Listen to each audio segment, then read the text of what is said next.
Hi friends, my name is Bhavya Mangla. I'm IATF qualified auditor doing audit for the automotive sector for the last 19 years.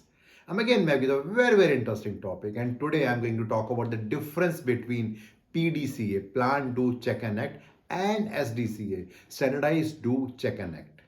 And by the time this video will end, you will understand what exactly is PDCA, what is SDCA, what is the understanding and combination between PDCA and SDCA, why both are equally important, what are the key difference, and how it can help the organization to improve their productivity, quality, and everything.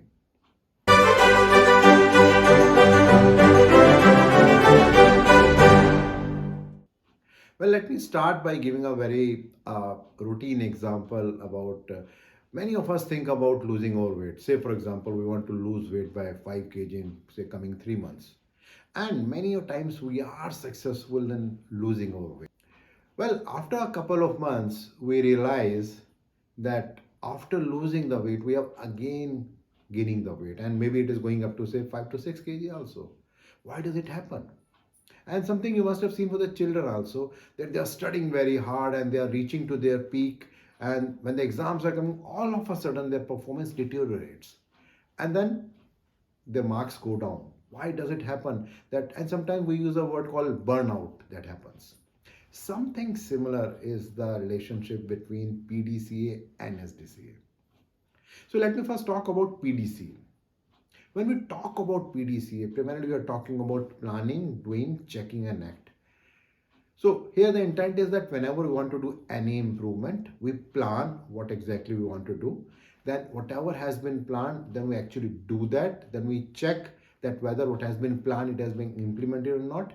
And then in the last, we do the action wherein we see that what improvement can be done further or how to stabilize that. Say for example, let's take an example that in an organization, the rejection level is 5% and now organization want to bring it to 4%. So they plan everything that, well, within coming 6 months, they want to reduce the rejection from 5 months, 5% to 4%. And then they also decide that to do that, they need to give some training to the people.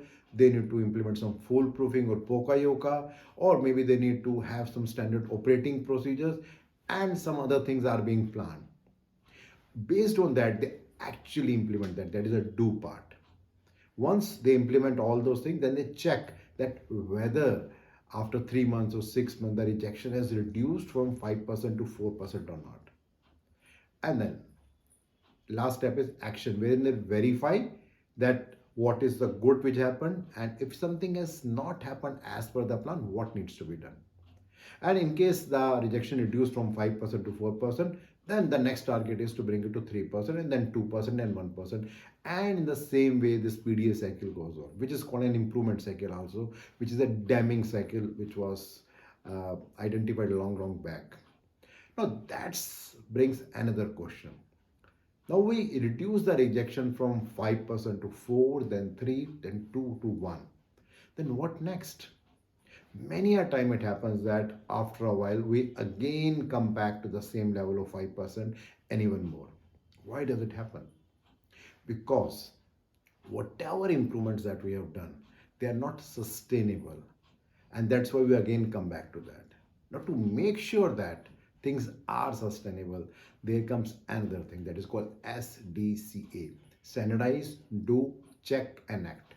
So when we talk about standardization, the intent is that whatever improvements that we have done, now we have to make sure that that remains sustainable for a long period.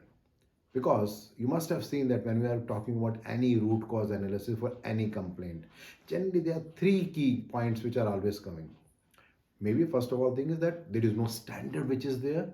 The second part is that even though standard is there, but that is not being effectively implemented. And third is we are maybe following a wrong standard. So for all the three key root causes, you will find that the main word which is coming again and again is standard. So when we talk about SDCA, we need to standardize everything. Say for example, we decided that we need to implement foolproofing. So initially we may have implemented foolproofing, but now whether it has become a part of life, whether there's any system to review it from time to time, that becomes a part of standardization. We talked about competency, that will provide training to the people, but then whether those people are still working in the company or they have changed, or maybe their profile has changed and some non-competent people are working. So we need to standardize that also. Then we may have applied a new procedure, SOP. Now, whether that is still applicable, whether people are still aware about it, whether it is still traceable or not, we need to standardize that. And there can be so many things that can be a part of standardization. So once we standardize all those things, then we do the next part. We check that whether it is effectively implemented or not. Once we effectively implement that, then we see that what is the effectiveness of that, whether it is really working or not. And then if not, what actions we can take. And if it is, then how to make sure that that remains strengthened. In a way, I'm talking about DWM, daily work management.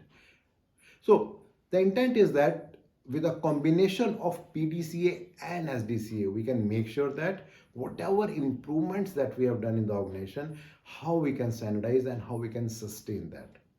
Well, someone has very rightly said that everything deteriorates over time. There is no stable condition that can be maintained. The only solution is to improve constantly. In fact, Daiichi Ono has also said that where there is no standard, there can be no Kaizen. So it's very important for the organization to see that what they can do just to make sure that whatever is improvement done, how it can be sustained. If you look at the picture on the screen, you will find that when we talk about improvement, then we implement PDCA. So there may be a quantum jump that we do that. But in case we don't implement that sustenance part, then very soon whatever improvement that we have done, it will slightly go down. And then maybe after some time, in case we again do some improvement, again after some time, in case there is no sustenance method, it will again come down. So there comes the role of SDCA. To give a simple analogy, when we are climbing the ladder, when we are taking the next step further, the other leg is always on the flat surface, very strong. Something similar is expected in SDCA also. So if you look into the picture, you find that when we talk about PDCA, there is an improvement which is happening there. Once there is an improvement, then the next step is to stabilize that. So for that, we are using SDCA. Once we stabilize that, then we again improve it. Then again, with the help of SDCA, we stabilize that. And in this way, both the things work in tandem.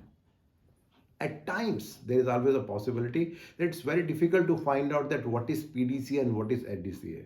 But the intent is that whatever improvement that we are doing, we just need to make sure that that is sustainable. That makes very important.